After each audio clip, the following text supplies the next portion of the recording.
My name is Horst Grapes. I guess most of you have been listening to this webinar now for the fourth time, I guess.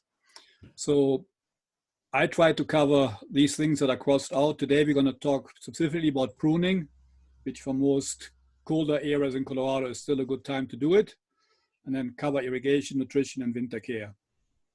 So let's jump right in pruning. Why do we prune? Well, first and foremost, we prune because we actually want to regulate the vegetative growth of the grapevine. Pruning is not about yield. Pruning is not about quality. Pruning is about shoot growth. Yield and quality come second. You got to have the first one right, otherwise the other one won't happen. We also prune to maintain the vine in a shape that facilitates our vineyard management. You don't want it overgrown, so you can't drive down the aisle. If you're doing VSP, vertical shoot positioning, the shoots need to face upright. We also prune so we can select nodes that are actually fruitful. Not every grape bud that pushes out might produce fruit. That depends in part on where they're located, and it depends in part on if there's winter injury, for example, to buds, and I'm going to cover that a little bit later. We want to, really regulate the number of shoots. And if you regulate the number of shoots and they are fruitful, we also regulate the number and the size of the bunches. And ultimately, it's all about producing the fruit of a desired quality. And the desired quality might be a quality that you put into a $2 jug wine or in a $200 bottle of wine, whatever the desired quality is.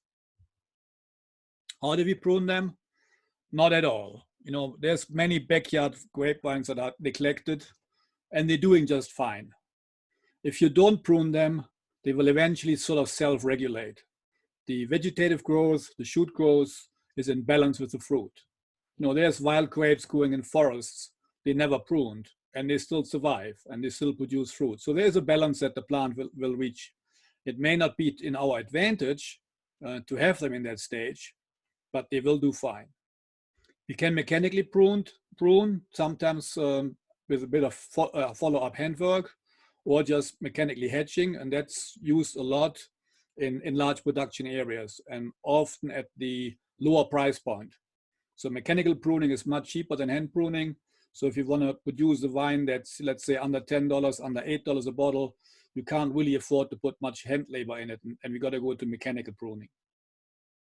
And then we basically talk about two sort of different ways of pruning. We either do spur pruning or cane pruning, and I'm going to explain them next. First, what we have to know is that the grapevine is a little bit different in its bud structure in that we have what is called a compound bud, which means there's more than one grape shoot actually inside our winter bud. And this is something you normally do not see. This looks like it's 3 shoots coming out of the same bud. And that is something that is very, very unusual. I've only seen this once. But why is this happening? It's happening because the grape bud is, as I said, a compound bud, which means that there's more than one shoot inside that overwintering structure. And they are pointing here with a P, an S, and a T to the primary, secondary, and tertiary bud. The primary bud at dormancy, so there's a shoot right here, there's a shoot right here, and a shoot right here. And this primary shoot at dormancy can have as many as 12 preformed nodes. In other words, there is a shoot in here that already have 12 leaves. It probably has 2 clusters. Think of it as a miniature shoot. It got shrunk to very, very, very small dimension, but it's already preformed. When it starts growing out in spring, obviously there's a bit more differentiation going on. It obviously gets a lot longer, but it's actually already preformed up to 12 nodes. There's a couple of important differences between these structures. Without winter injury or any damage to the primary bud normally grows out. And it is the most fruitful bud. So on a vinifera, for example, on European grape, you tend to get 2, sometimes 3 clusters forming on a primary.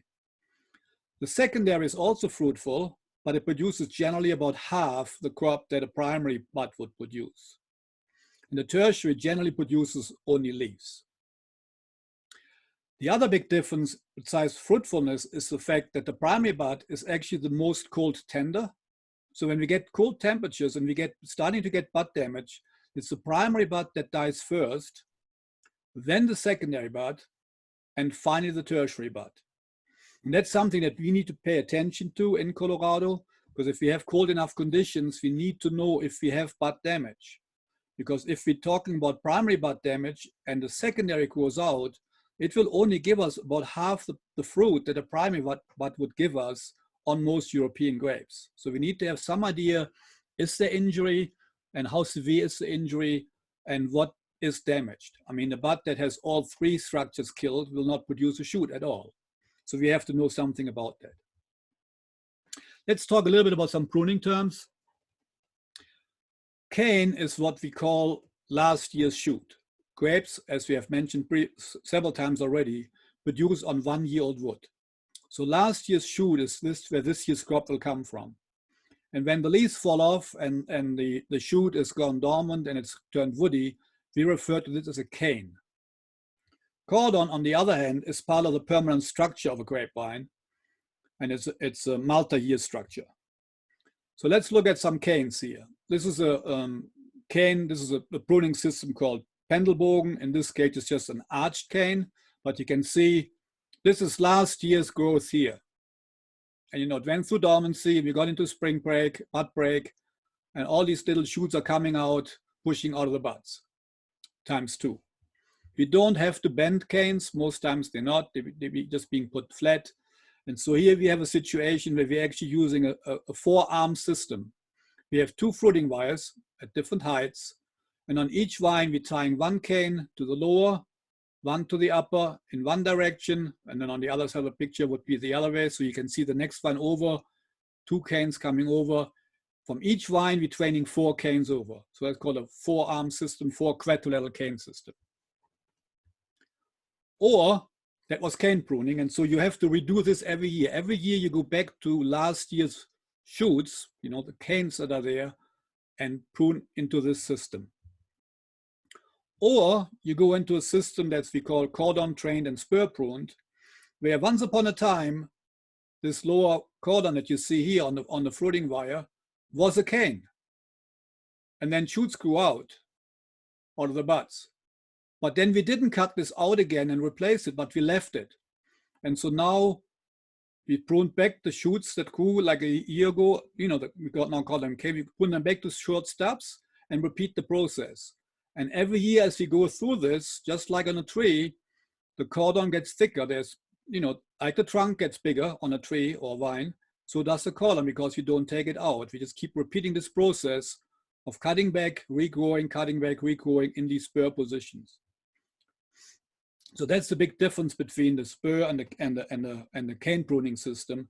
In cane, every year we take out this bit, replace it with a new cane. In the cordon and spur system, we actually allow a permanent arm to establish. This is what the previous system might look like. It's a different plant, but it doesn't really matter. So these spurs are being left long. We do that to delay bud break in spring so we don't get frost damage.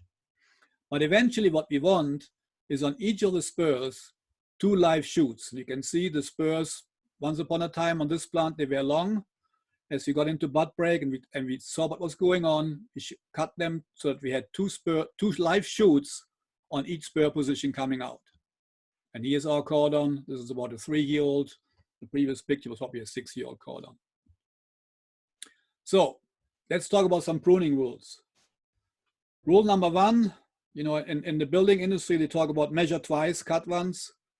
I say think twice, prune once. You have to have a reason why you make a cut, and you have to know why you make the cuts. Don't go on autopilot. That doesn't work.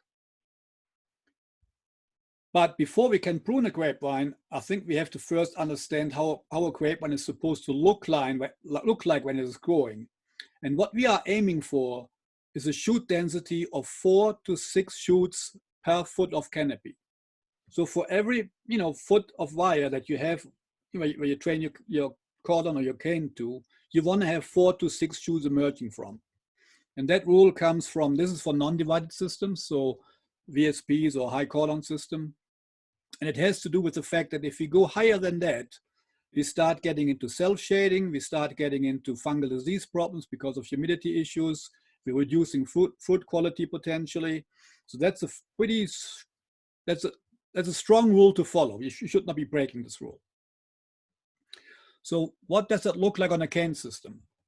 Theoretically, what we want, if we want 12, in a 12-inch spacing, we want to have 6 shoots. Ideally, we have all these buds here about 2 inches apart. And then we want to end up with that density of having 6 shoots and 1 foot of canopy. That's the ideal. They're not in this photo, they're not always exactly that, but that's what we're aiming for in a cane system. On a spur system, where we're actually aiming for 2 shoots on a spur, we want to place every spur 4 inches apart. So then in 1 foot, we're going to end up with 3 spurs, each having 2 shoots. That gives us 6 shoots per linear foot of fruiting wire. That's what we're aiming for. And look what happened. By accident or not, my hand is just about 4 inches wide if I hold it like this, just a little bit under. So I really don't have to go and take a ruler out into my vineyard and go like I'm going to have a ruler and measure the spur spacing. I can just look at the width of my hand. So the question is, when you see a plant like this, which looks a little bit like a mess right now, how do you go from there to this? This is a really nicely, if I may say so, because I pruned it myself, pruned vine. And I'm going to show you how I got there. This image here, these 4 photos are actually taking the shot of the same vine from 4 different directions. So you can later on review this in detail. I'm going to zoom in and take a closer look at what the North cordon looks like. And what you see here is a lot of canes.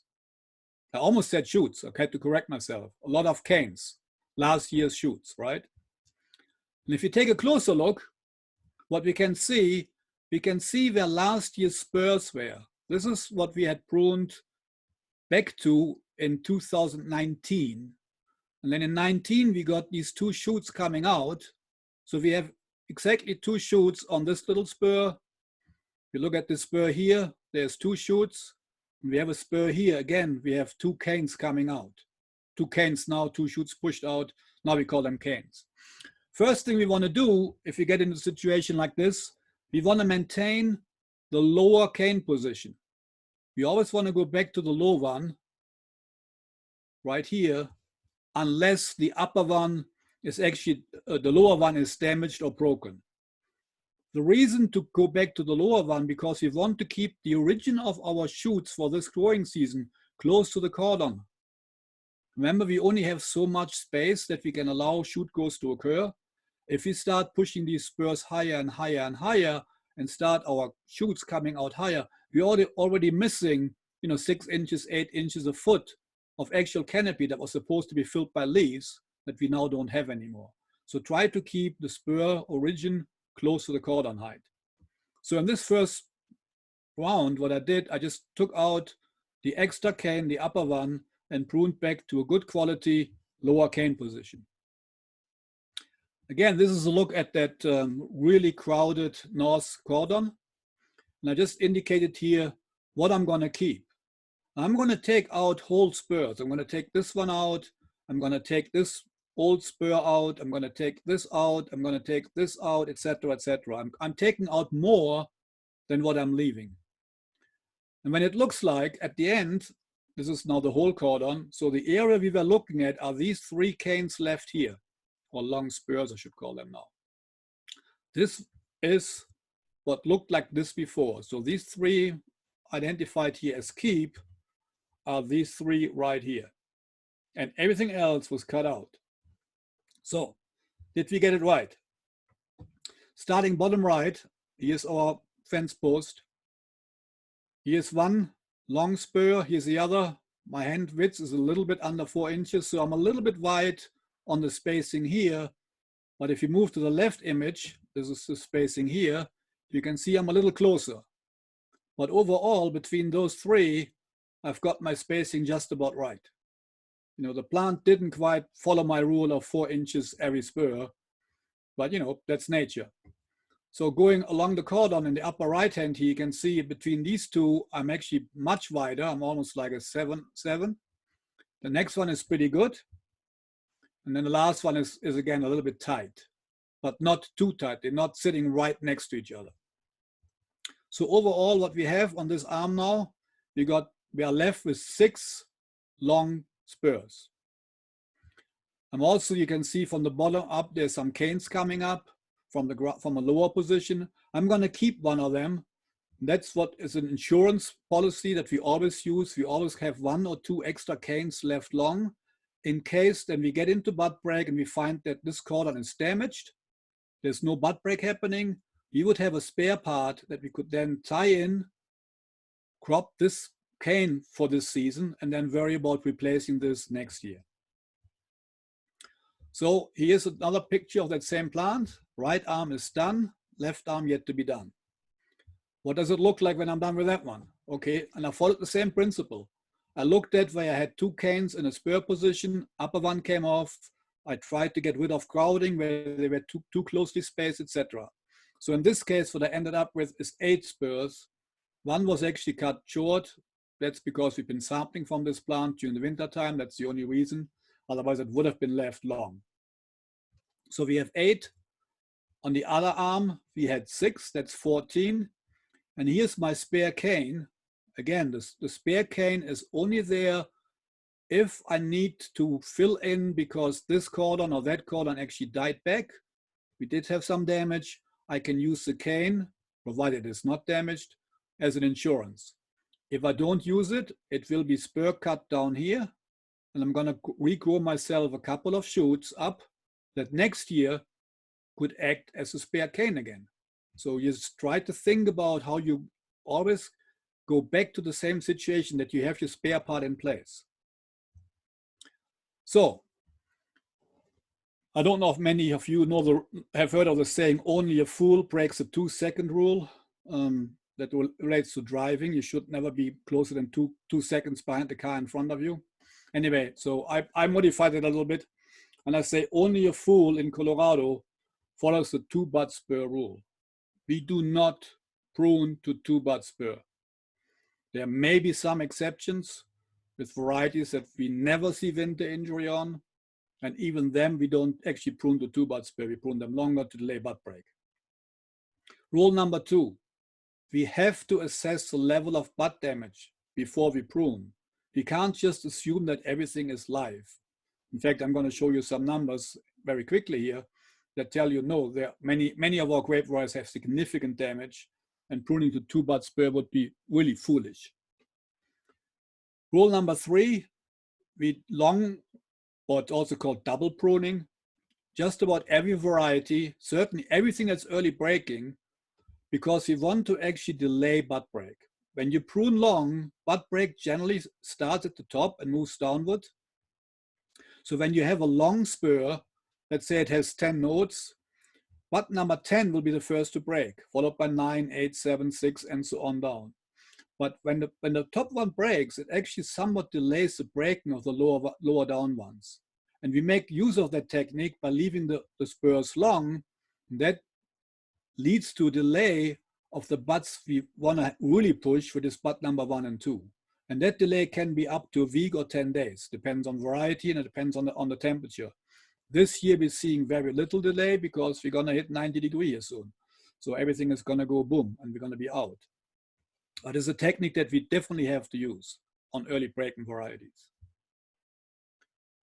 So here's some guidelines again. We don't want to have a 2-bud spur. What we want at the end of the day, when we have finished pruning, we want 2 shoots on a spur, not 2 buds. And if there is injury, I cannot prune to 2-bud spur. So here's some data from this year. Our Cabernet Sauvignon right now, 45% of the buds on the Cabernet Sauvignon are dead. So if I prune to 2-bud spurs, well, 45% will not push out at all. So I have reduced my yield by this pruning technique already by 55%. The riff is even worse. We're going to have less than half the buds actually pushing.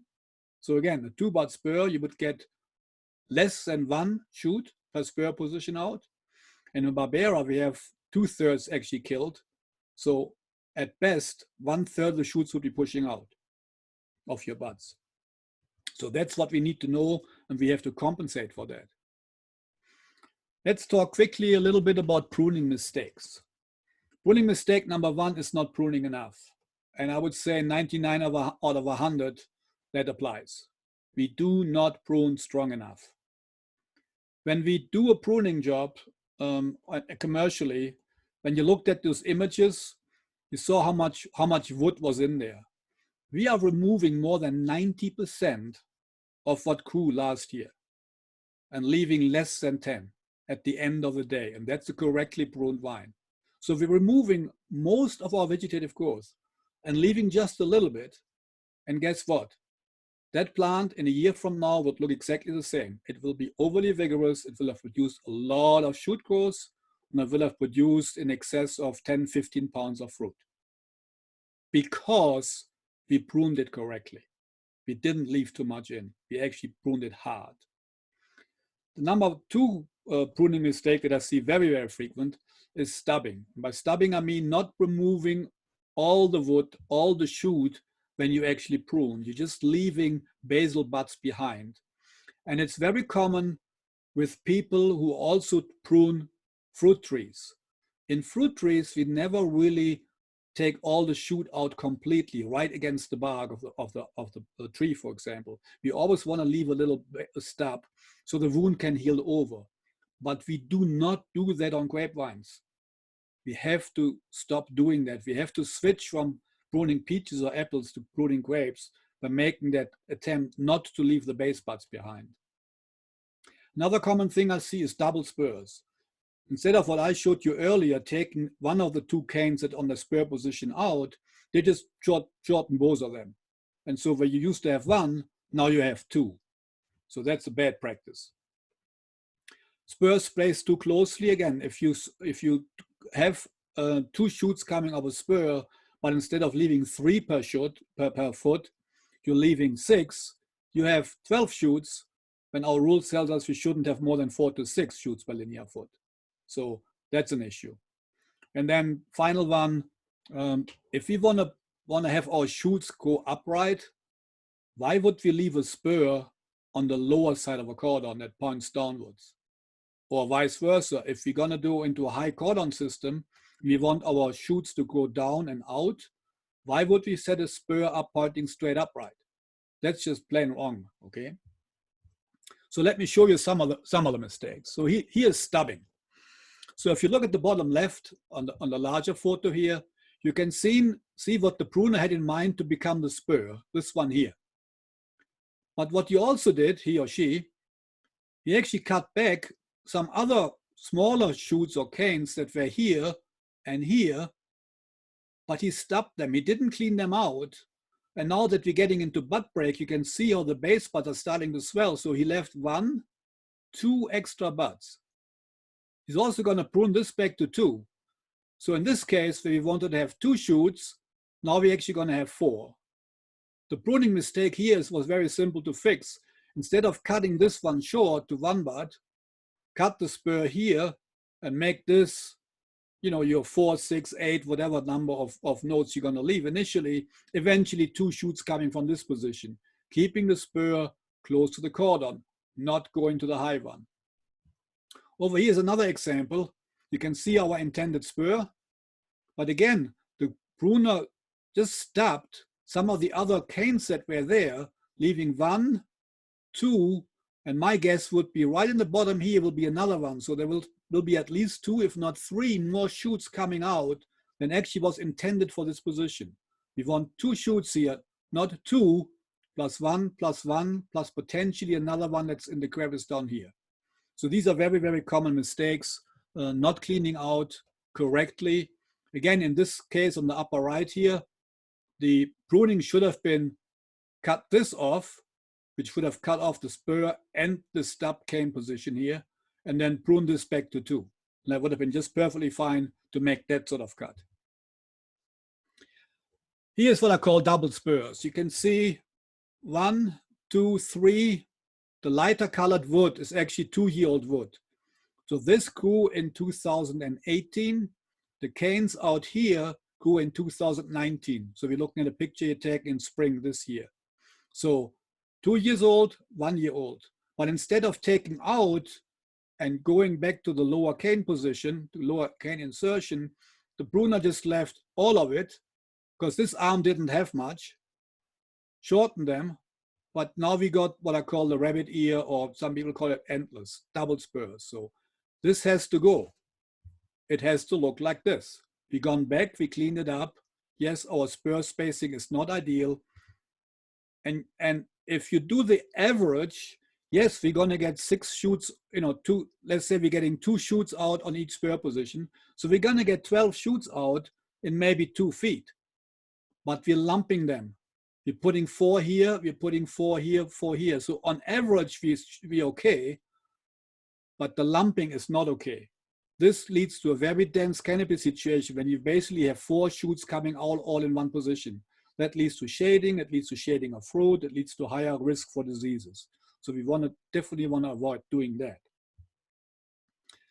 So I don't know what the pruner was thinking. My assumption is he or she actually wasn't thinking at all when they came up to this plant, because that is just a mess. We got a downward positioning spur coming out here for an upright canopy. This shoot is going at a 45-degree angle out from the canopy. So bringing anything that comes out here back in is a challenge in itself. So that has to go. This one here at the bottom is actually one of those rabbit ears, the double spur position. And then this one is what he left. So this needs to go. In fact, there's a stubbing that I'm pointing out right here. See, there's a stub there. So again, he stubbed something left behind a bud right at the bottom, actually on both sides. So this makes up for 1 more spur position altogether. And this is what it looks like when it's cleaned up. Okay, so the lower one comes out, the double comes out. And in fact, by virtue of stubbing these 2 inadvertently, the pruner actually left us potentially, if they do push, 2 shoots coming out of 1 position. Of course, the normal thing to do would be to shorten 1 to, eventually you want to have 2 shoots. So we shorten them to about 8 to 10 buds initially, and then take the other one clean out. But that's what it should be looking like. So when do we prune grapes? As late as possible. The literature tells you that delaying pruning delays bud burst in spring. I think that's a fairy tale. You can prune whenever you want. They're not going to change when they burst. But short pruning will always be breaking earlier than long pruning, at least the buds we're interested in. So we have pruned as early as November and as late as April, and compared bud break on those vines, and they broke the same day. It's the method that determined the bud break, not when you pruned. However, we still should prune as late as possible, because as we have found out this spring, we can even get damage to buds in April. We had an April 13th really cold night, cold morning, which gave us some damage to buds. If we had finished pruning already, we would have no means to compensate for that damage. Because we haven't, we can now compensate for it.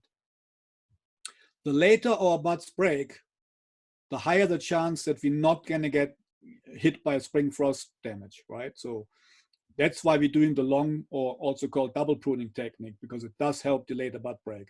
And it's just a technique to make sure you do not get spring frost damage.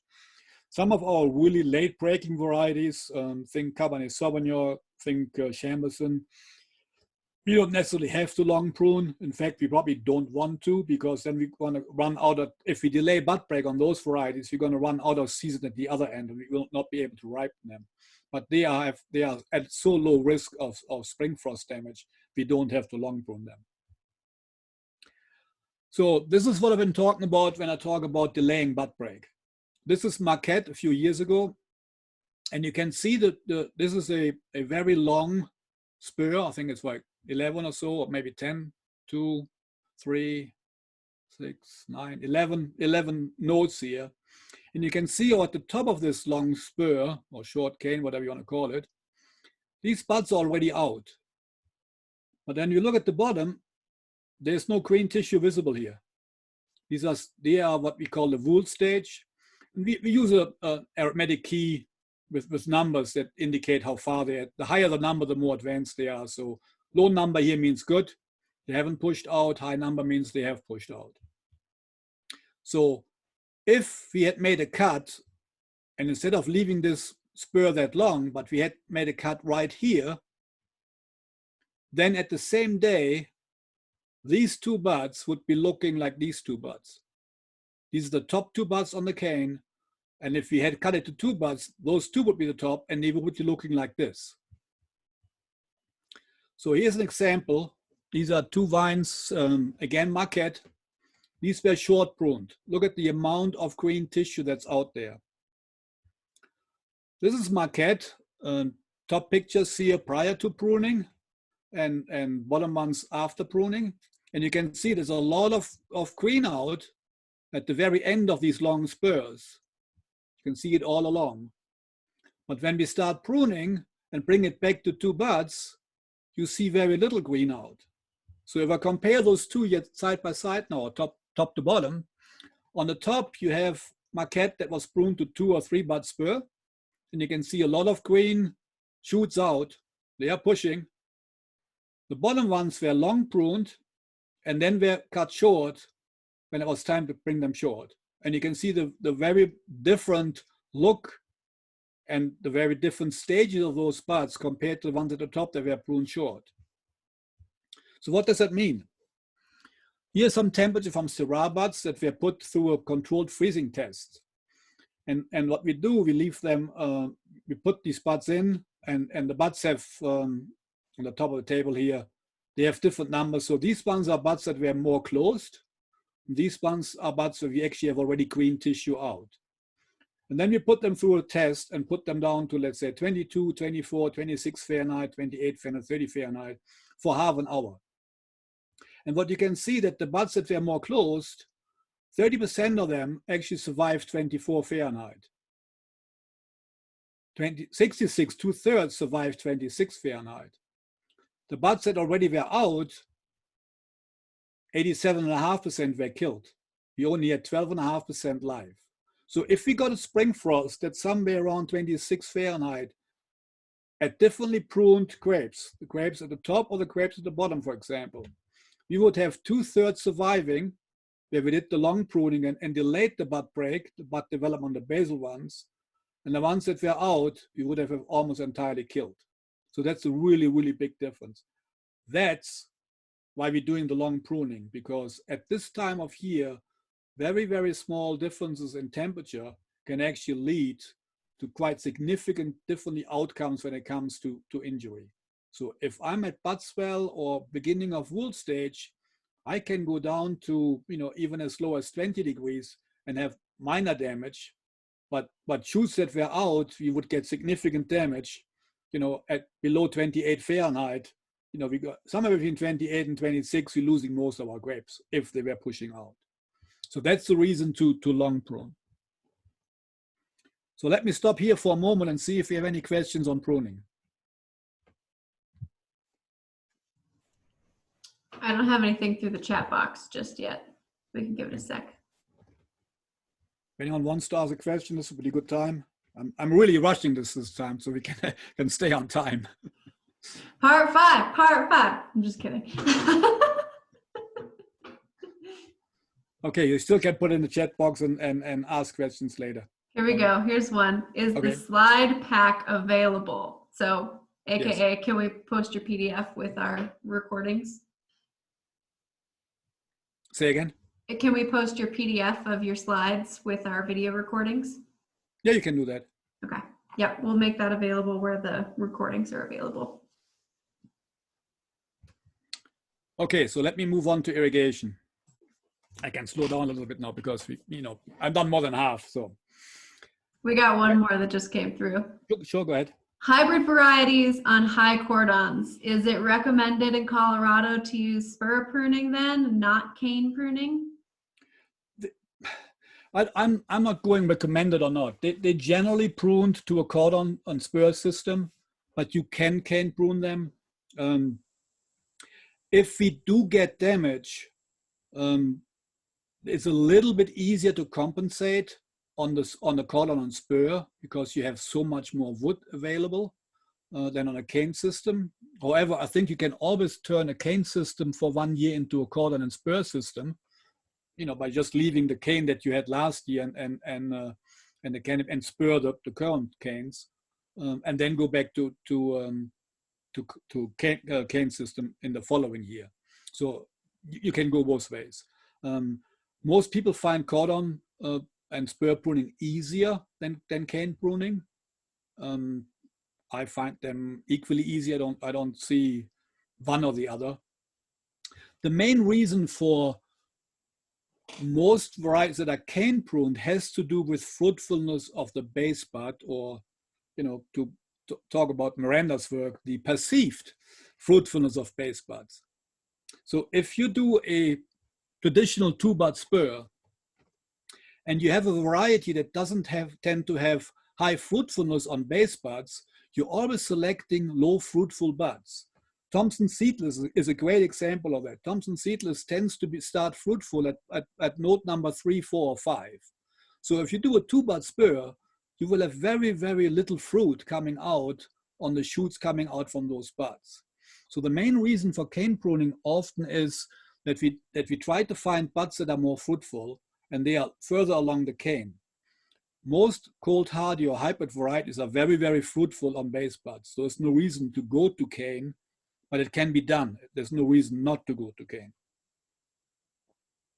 Hopefully that answered the question. Hopefully. We have Lee, who is a hobbyist grape grower. How drastic can you prune a 4-year-old Riesling vine? Take off 95%. You saw what I did to that grape one. I mean, you go back and look at this photo. I'm taking off 90+% of the wood that's there. Keep in mind what we want to have. We want to have 4 to 6 shoots per linear foot of cordon wire. So, and we want them nicely spaced. So if you're going into a spur position, every 4 inches, we want a spur. And on those spurs, we want 2 shoots to come out. Don't leave just 2 buds, 2 shoots. Leave them longer. Once they push out, you can then select.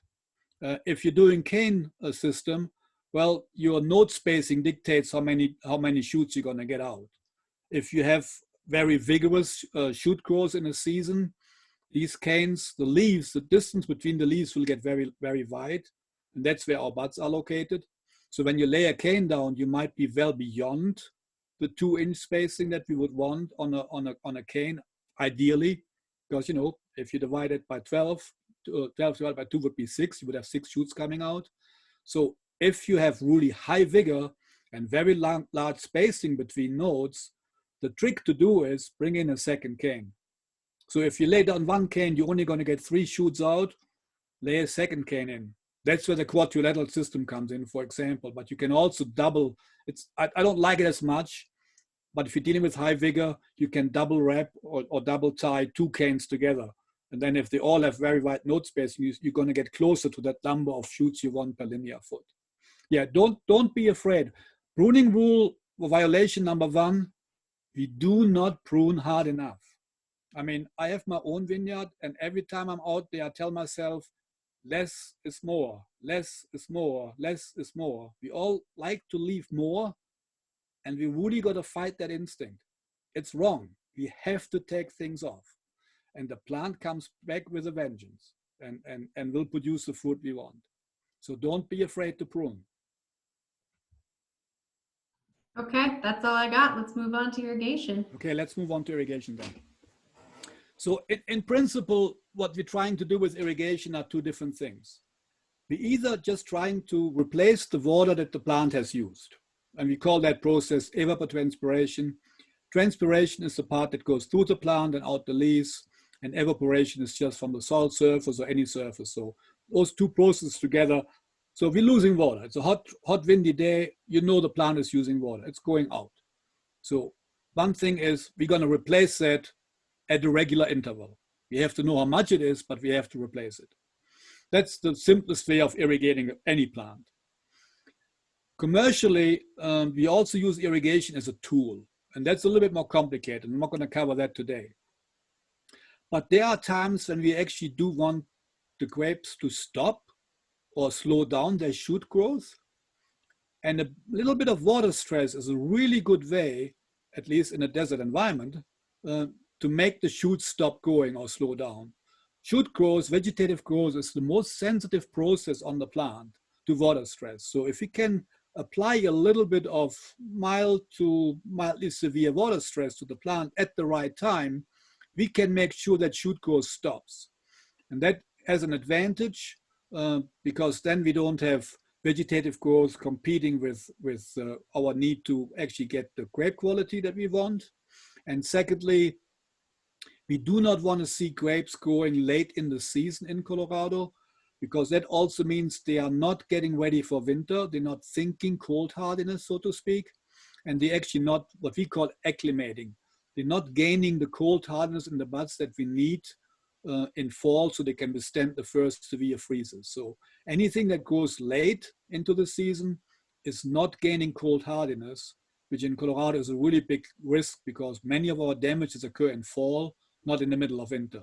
So we got to make sure that they actually harden off. So commercially, what often happens, we start reducing or even completely shutting down water, by late August, even early August, depending on variety, just to make sure that the shoots stop growing. But I won't be talking about these irrigation as a management tool. I'm just going to talk about how much water the grapes actually need. So grapes have a relatively low water demand compared to most other horticultural crops. I mean, given olives need less than grapes, but grapes is certainly at the lower end of what other horticultural crops use. They do not like wet feet. I mentioned that last week when we were talking about soils. A rising water table will stop the root zone of a grapevine. Roots need oxygen. I mean, they can withstand, a few days of wet or, really, really wet, but they don't like being wet for weeks. Then you actually get roots dying back. If we give the grape all the water at once and keep watering it, it will produce too much shoot growth. They will just keep growing. And if you're talking commercially, that might be to the detriment when we get a fall freeze because they haven't hardened off. So if shoots are growing, if you can see rapid shoot growth on a grapevine in the backyard or commercially, there is no need for water. Shoots would not be growing rapidly if there was water stress. Rapid shoot growth means well watered. They have plenty of moisture, no need to irrigate yet, okay? And then finally, if you have vines growing in the backyard, please don't put them right near the lawn. The vines need less than half the water compared to your lawn. So if you are irrigating the grapes at twice at what they need, they're gonna reward it by growing crazy. They're gonna grow lots of shoots, but not necessarily to the best quality of the fruit. So we don't want them right near, and near is a relative term. Grapes can develop a fairly large root system. So that small vine you planted, 10 feet away from the lawn might have been, 10 feet away the root system in year 1, but it won't be in year 5. And you can take any irrigation system away from your grapevine. You don't need to irrigate the grapevine anymore if it's that close to the lawn, because it will take all the water from the lawn and more than it should. Obviously, the amount needed varies, size and age of the grapevine. A newly planted vine compared to a 10, 15-year-old Concord vine on the backyard are totally different. So keep that in mind. Obviously, in the middle of December, we don't need to really irrigate. You're not using that much water. And then event conditions determine it. So hot, windy, that's high demand. That's obvious. Overcast and cool, low demand, even with the same size plant. I hate giving you numbers, but I'm always being asked for it. So I'll give you some. There's a very general rule of thumb. We need about 1 inch of water per week in the height of summer. And grapes already start declining in their water use by the time we get to the first, second week in August. Our canopy might still be growing, but we're actually finding that they start using less water. And it has to do with the fact we might still have very high temperatures, but we're also getting into much shorter days already. Not that we sort of really figure this, but it's actually already happening. So we find that our water use on our grapes peaks about late July, to maybe first week in August. And after that, it actually starts declining pretty rapidly already again. So commercially, when we're talking about a 5-foot spaced vine on a vertical shoot positioning, it might be using something like 10 gallons a week.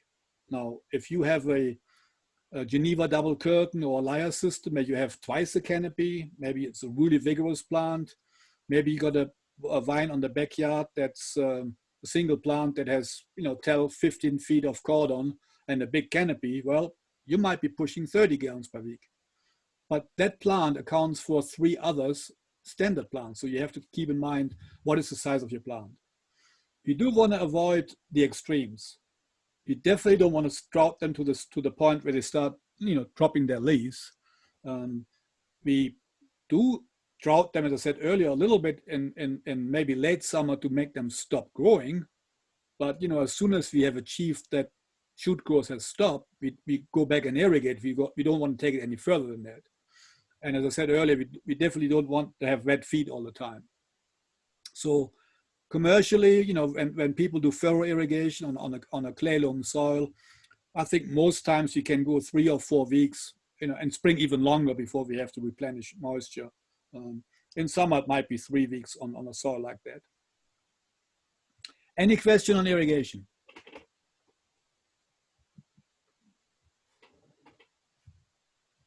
Because otherwise I come to my final, and you can keep it in the chat box and we can answer it later.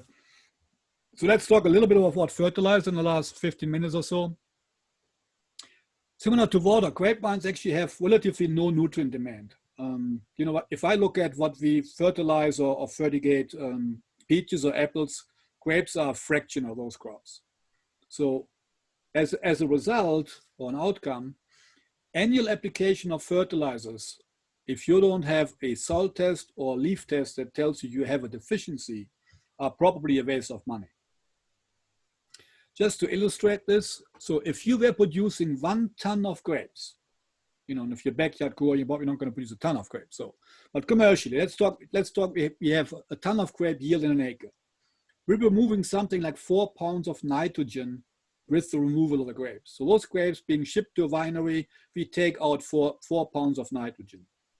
So let's say we produce 5 tons, so we take out 20 pounds. 60 plus pounds of nitrogen input to peach orchard is pretty normal. Most times it's higher than that, but they also take a lot more out. So we actually get away with very low numbers. And keep in mind that, if you have a thunderstorm, that lightning actually gives you nitrogen in the rainwater. And actually several pounds an acre can come down in an event like this. So nitrogen is not one that we really have to worry about too much. Most times there are obviously differences between soil types, but we don't have high nutrient demand by the food itself. And if you look at the micronutrients, the things we need in very, very small amounts, we're looking at 100s, 200s, 4,000ths of a pound per ton of grapes. So these are really, really small amounts. And just to illustrate what a cover crop can do for you, in one of our cover crop studies where we have alfalfa growing as a cover crop in the aisle, we figure out that in that biomass of the alfalfa, which we actually mow and leave in the aisle, there's more than 140 pounds of nitrogen in that biomass that's being recycled, compared to 4 pounds per ton removal. So that alfalfa gives us a huge amount of nitrogen, actually too much nitrogen, but just an idea of what clovers, alfalfa, any legumes can do to meet that nitrogen demand. Still, we do see nutrient deficiencies in Colorado, and especially the micronutrients. Most times, we got another question, if you have time. Do you recommend watering heavy in late fall to give winter moisture? Yes, I didn't address that. So we tend to try out our profile a little bit come late season, late fall, late summer to stop the growing of the grapes. However, the last thing we want is the grapes to go into dormancy and go through winter in a dry profile. So all of us very, very, very heavily irrigate late season before the water goes out of the canal. For us, it's in a canal system. So we want that soil to be moist, going into really wet, going into winter. And if it is a decision between the winery is saying don't irrigate because I want to harvest the fruit and I'm worried that the fruit quality might suffer if you irrigate, and you going like, this is the last day I can irrigate, then you irrigate. You make sure that the Vorfahrt is wet. That is more important than worrying about whatever effect there may or may not be on fruit quality. We cannot afford grapes to be dry, root systems dry in winter. That has given us in the past very, very significant damage. In 2001 to 2003, when we had the drought, we have lost up to 50% of our trunks due to desiccation damage in winter, not from cold injury, desiccation damage.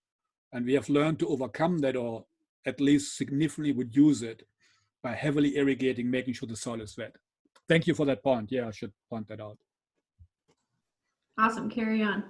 So yeah, we do find nutrient deficiency quite frequently with the micronutrients. Most times this is not the result of the nutrients not being in the soil, but due to the high soil pH affecting the nutrient availability. So it's in the bank, we just can't draw it, okay? So let me explain that a little bit. So this chart here shows a number of different nutrients, nitrogen at the top, phosphorus, potassium, has a little different colors and has this sort of little, I call this maybe a long arrow here, the potassium, for example. And at the bottom, what we have is the pH scale. We go from pH 4 all the way up to pH 10. 7 is what we consider neutral. So if you're in the low numbers, 4, you are really strongly acidic soil. If you're in the high number, 10, you're really strongly alkaline. Ideally, we're going to be between 5.8 and 6.8 for grapes, but for most places in Colorado, you have to move out of the state to find that soil. Most of our soils are above 7. So what, for example, this potassium shows here, we have a color that's green, and we have a really wide bar.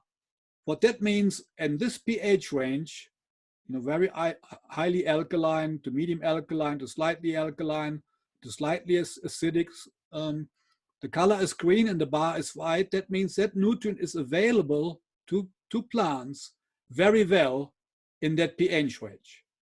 When that bar narrows and becomes a sort of pointy tip here from the arrow, that means the availability is really strongly limited. And it's also the color change. You see it changing from the green to a yellow to an orange to a red. So this means red, very, very narrow tail here, means it's almost not available. So when you look at this, that gives you a graphic explanation or look at what nutrient is available at what pH. So if you look at nitrogen, for example, from the slightly to medium acidic to the very slightly alkaline, we are green and a white bar. That means there's no real effect of pH stopping our uptake of nitrogen. But at either end, if we go into strongly acidic or strongly alkaline soils, the availability of nitrogen declines. So sulfur acts very similar to potassium, available in the high pH range. We get into the lower range, we have very little available. Let's look at iron. Iron is the opposite almost to sulfur. It's highly available at the acidic soil, and as we get towards neutral, and most certainly when we get into the alkaline, that bar narrows, so the availability becomes less and the color changes. So at the alkaline range, we have problems with uptake of iron. There could be a ton of iron in the soil, but its uptake is limited. That's the problem, not the amount that's in the soil. Manganese is a little bit different to iron, and boron too, a little bit less available at the low end. But like iron, manganese, and also zinc and copper become very unavailable to plants as you push pH, past 7.5 or 8.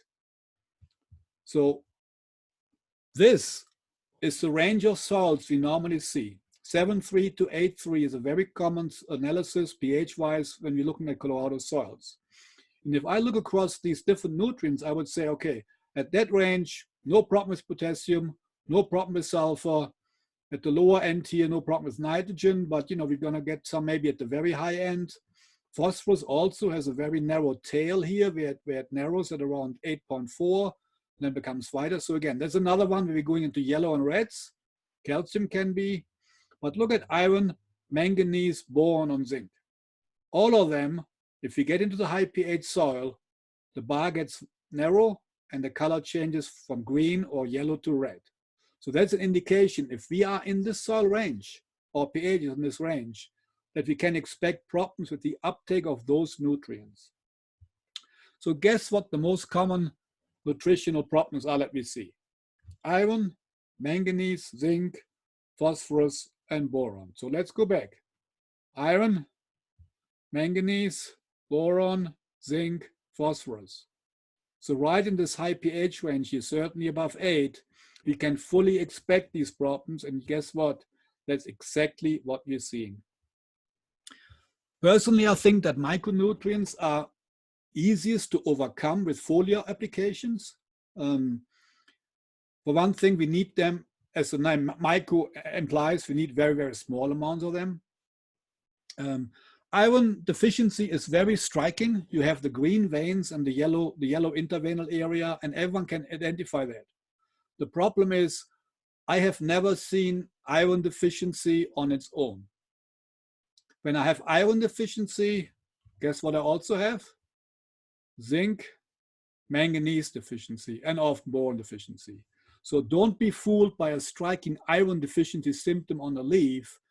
You cannot see the other ones because it's masked by the iron deficiency, but all three at least. So I have always seen iron, manganese, and zinc come in threesome.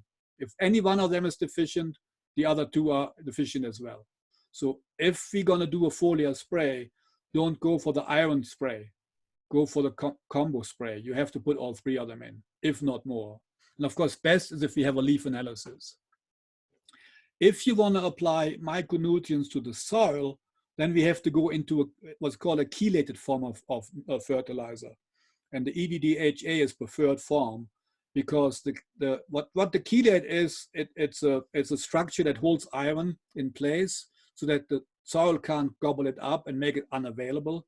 And so then the plant roots can actually get it from the chelated form out the plant. If you apply iron oxide, it's immediately gobbled up by the soil, by our soil pH, so it's not available. So we have to go into the chelated form if we do soil application. As I said, I prefer micronutrient sprays. They're easy. If you're out there putting a fungicide on, you might as well put a iron, manganese, zinc spray in, or even a multi-mineral spray in. This is very quick winter care. You know, we're in a at times very cold environment, and we need to make sure that our grapevines can express maximum hardiness if you want to make it through without bud injury.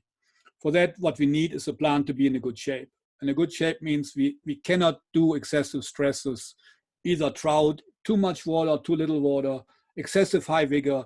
All that will delay hardening, will not encourage wood hardening. This is what we want. And so don't do those things. Again, turn off or reduce irrigation late in the season to hasten the wood maturation. So when I'm talking late in the season, it's normally mid-August, late August. Do not let the subsoil dry out and give it that final really heavy watering so the soil is wet going into winter. Avoid excessive crop loads. Don't overload the plant with fruit that it can hardly grow vegetatively. That will reduce your winter hardiness. Excessive vigor, these really strong shoot growths, things that we call bull canes, they have very low hardiness. So again, we don't want to create those. We got to find that middle ground. Nice, steady shoot growth, not excessive, not stunted. Any pest and disease that goes beyond the threshold, and particular disease for us, powdery mildew, heavy powdery mildew infection will reduce winter injury, will reduce winter hardiness, increase winter injury. So we don't want to do that. And prune as late as possible. And that's predominantly from the viewpoint of that gives us the most time to respond to any late damage. As I said earlier, we have pruned as early as November and didn't see a change in bud break timing compared to vines pruned in April. It's not the timing when you prune. But anything that are pruned in November or I cannot put back on should I have high bud damage. So prune as late as possible so you can take care of bud injury. When you do have multiple varieties, prune the most cold hardy ones first, prune the ones that are gonna bud break late second, and prune the ones that are first to break last. That's the order in which you should be doing it. And I think that's it. And I think I'm pretty good on time. Oof, look at that. Only 2 minutes over. Well, we started 2 minutes late, so you really are right on time. So any question on this, or even stuff I said last week or the week before, or even question for Miranda, she's on the call too.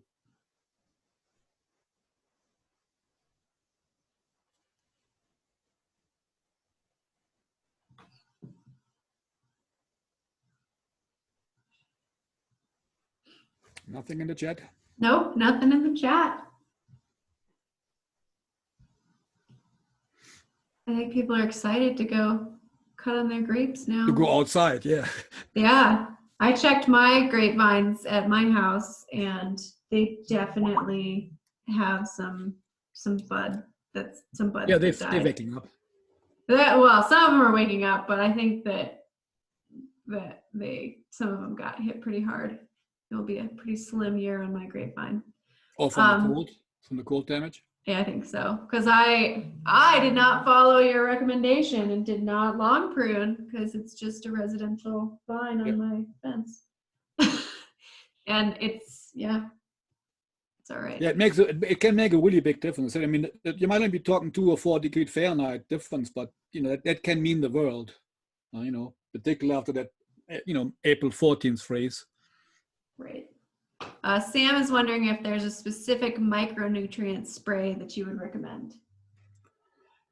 The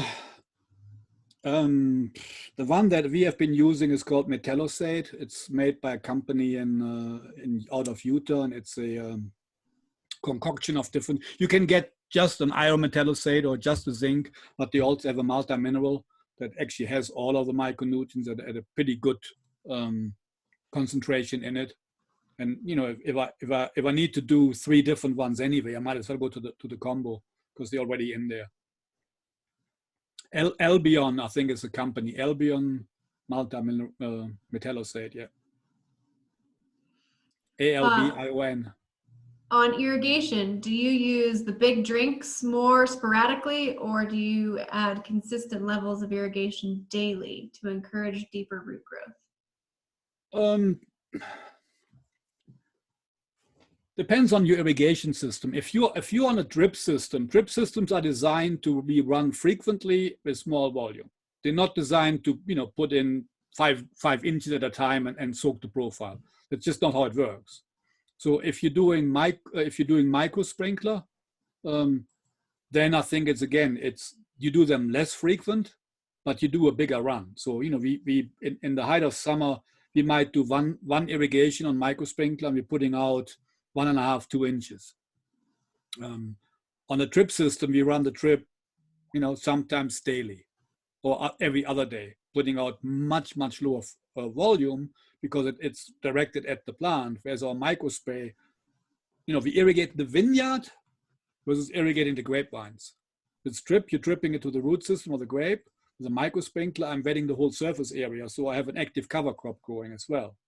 If you're on furrow, there's either full on or full off. There's no in between. With a furrow, you basically, you flood irrigate and you fill the profile and you walk away for 2 or 3 weeks. So, it depends on your system. When we do the late season irrigation, we often run our drip system for, a day or 2, just to get enough volume of moisture back into the profile to make sure that they are wet and will last throughout the winter. But that's not how you normally run a drip system.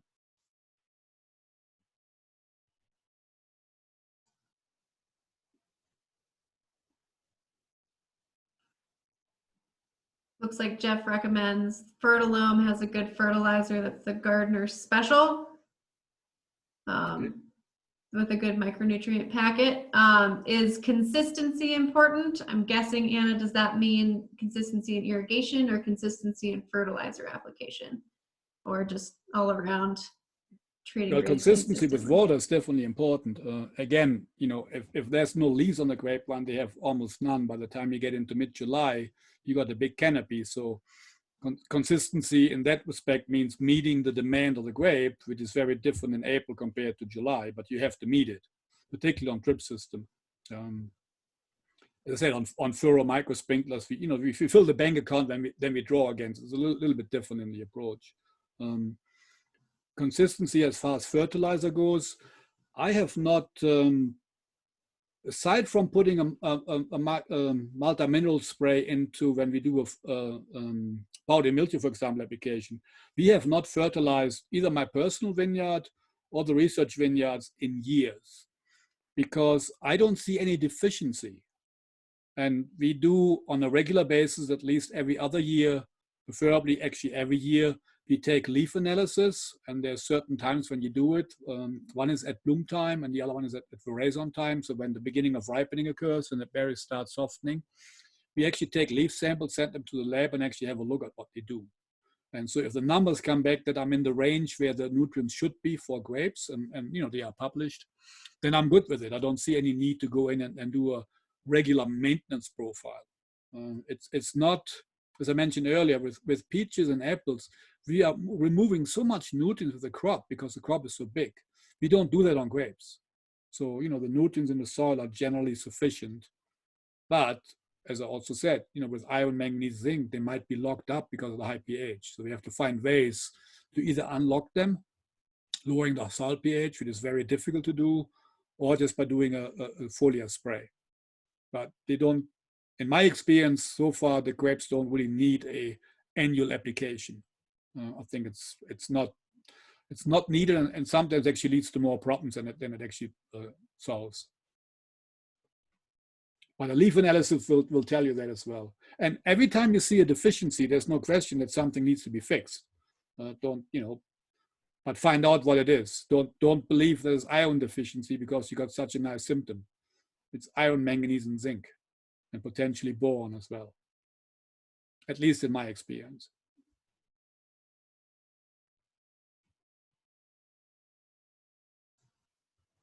Fran says, very informative. Thank you so much, Horst. It was way better than being in the vineyard, which, Fran, that is not true.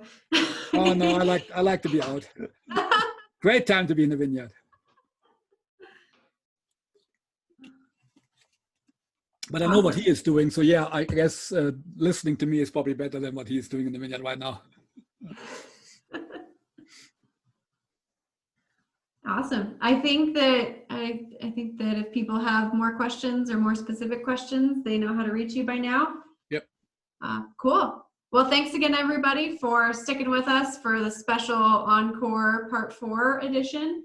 I'll get these videos downloaded and posted, and hopefully if you need to go back and watch them, they'll be there for you. And we'll also get a hold of Horst's PDF of his slides and post those with the video recordings too. So thank you so much, everyone, for joining, and go enjoy some of the lovely weather today. Thanks, everyone. Take care. Stay healthy.